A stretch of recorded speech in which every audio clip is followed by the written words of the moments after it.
Usai mendaftarkan diri sebagai baca pres-bacawa pres, ketiga pasangan yaitu Anies Mohaimin, Ganjar Mahfud, dan Prabowo Gibran dipastikan mulai merancang strategi.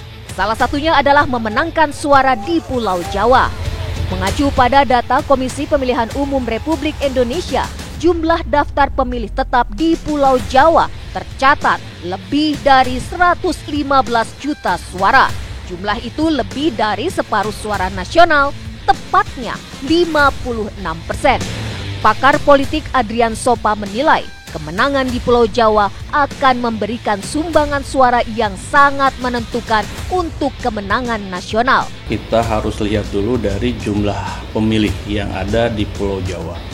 Jadi kalau misalnya kita persentase secara nasional, Pulau Jawa ini menyumbang sekitar 57%, bahkan tepatnya 57,5%. Sehingga ini kan memang sudah 50% lebih ya. Sehingga siapa yang bisa menguasai Pulau Jawa tentu akan juga menentukan kemenangan dia secara holistiknya. Dari 6 provinsi di Pulau Jawa, 3 diantaranya menjadi daerah dengan suara terbesar, yaitu Jawa Barat, Jawa Timur, dan Jawa Tengah. Ia menilai Jawa Barat akan menjadi lumbung suara bagi Prabowo Subianto seperti halnya Pilpres 2014 dan 2019. Tidak heran mengapa, karena memang Pak Prabowo dari pertarungan 2014-19 ini Jawa Barat menjadi lumbungnya dari Pak Prabowo ya. Sehingga dengan adanya masuknya Mas Gibran, orang yang awalnya pilih Pak Prabowo itu juga tetap dengan Pak Prabowo. Toh juga tidak ada masalah dengan Mas Gibran ini. Sehingga di Jawa Barat keunggulan masih untuk Pak Prabowo. Pakar politik Jayadi Hanan memiliki penilaian yang sama. Ia menambahkan, catatan kemenangan Prabowo tidak akan dominan karena pendukung Prabowo dan Anies saling beririsan. Kita mulai dari Jawa Barat, jumlah pemilih yang paling besar sekitar 35 jutaan. Itu untuk sementara masih Prabowo yang unggul sampai dengan Oktober 2023 ini, kalau kita lihat hasil riset di LSI ya. Tapi keunggulan Prabowo itu tidak terlalu dominan. Dia disusul oleh Anies baru Ganjar. Saya kira kalau hanya Prabowo yang maju tanpa Anies di Jawa Barat, mungkin keunggulan Prabowo bisa dominan. Tapi kita tahu bahwa pemilih suara, basis suara untuk Prabowo dan Anies itu seringkali berhimpitan ya, sama. Jadi mereka berbagi. Jawa Tengah dalam beberapa kali pemilu terakhir menjadi lumbung suara PDIP. Dalam Pilpres 2019, lebih dari 77% rakyat Jawa Tengah memilih capres-cawapres yang diusung PDIP, yaitu Jokowi Ma'ruf. Namun, digandengnya Gibran Rakabuming Raka akan menyulitkan Ganjar Mahfud. Pak Ganjar, dengan siapapun dia cawapresnya misalnya, itu tetap paling unggul. Di angka 70%-an itu ya. Tapi dengan masuknya Mas Gibran, kita melihat bahwa ada potensi suara juga yang bisa terambil. Mengapa? Pertama, bahwa Mas Gibran itu berasal juga dari Jawa Tengah. Beliau pernah memimpin Solo misalnya, satu. Yang kedua, kita juga melihat kekuatan Mas Gibran ini ada di orang yang puas terhadap Pak Jokowi. Tidak bisa dipungkiri bahwa identifikasi Mas Gibran itu terhadap Pak Jokowi. Sedangkan Jawa Timur menjadi medan pertempuran yang sengit karena ketiga pasangan memiliki kekuatan yang relatif imbang.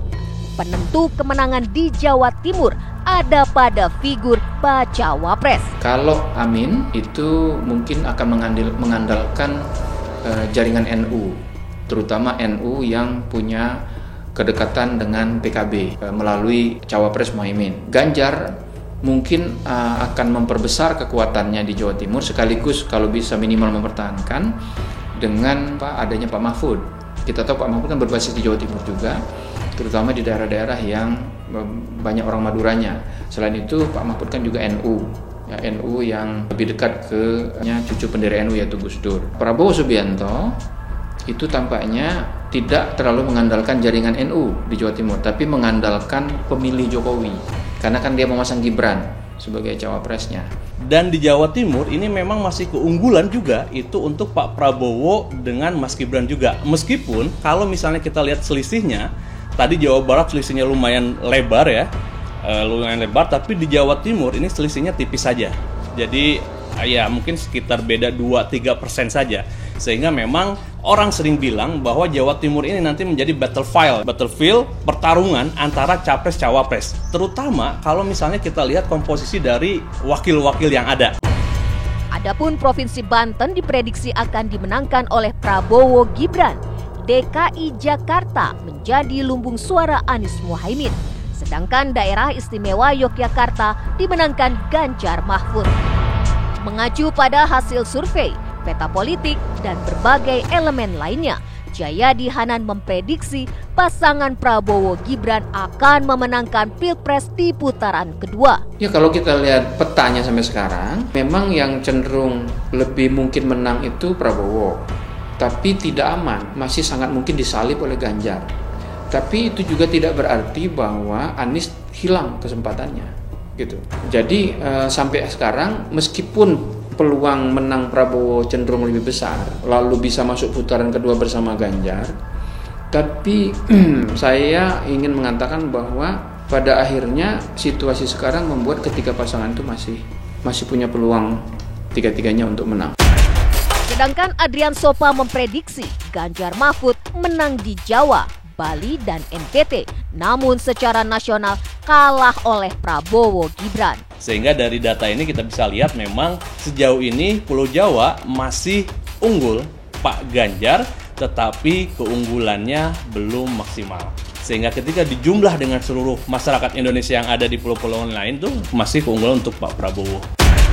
Mengingat tahapan yang masih panjang, peta politik masih bersifat dinamis. Ketiga pasangan berpeluang menang di Pilpres dengan syarat menerapkan strategi yang tepat serta mampu mengambil hati pemilik suara.